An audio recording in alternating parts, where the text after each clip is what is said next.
মেহেকের আম্মু কি করো? এই যে গ্লাসটা পিতল, দেখি। এই যে এটা পিতল, এটাকে এখন আমি এটা একই, কিন্তু দেখেন এটা আর এটা অনেক তফাৎ। কেননা অনেকে জানে না যে পিতল কি দিয়ে পরিষ্কার করতে হয়।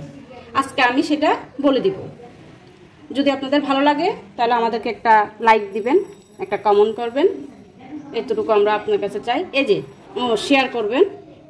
এই যে দেখেন আম, টক টক আম নিতে হবে। হয়তো আমের দিন না থাকলে লেবু নিতে পারেন আপনারা। এটাকে সুন্দর করে মেসেজ করবেন। এটা যত মেসেজ করবেন তত দেখবেন এটার কালার ঘুরে ঘুরে ঘুরে ঘুরে চকচক করতেছে। এই যে দেখেন, এই যে দেখছেন তলাগুলো অনেক পরিষ্কার হয়ে গেছে। এটা আমি আগের থেকে ঘষলাম। এই যে এটা রেখে দিয়েছি। এটা এখন আমি করব, তখন এটার কালারটাও এটার মতো আসবে, কিন্তু একই জিনিস, কিন্তু দেখেন অনেক তফাৎ।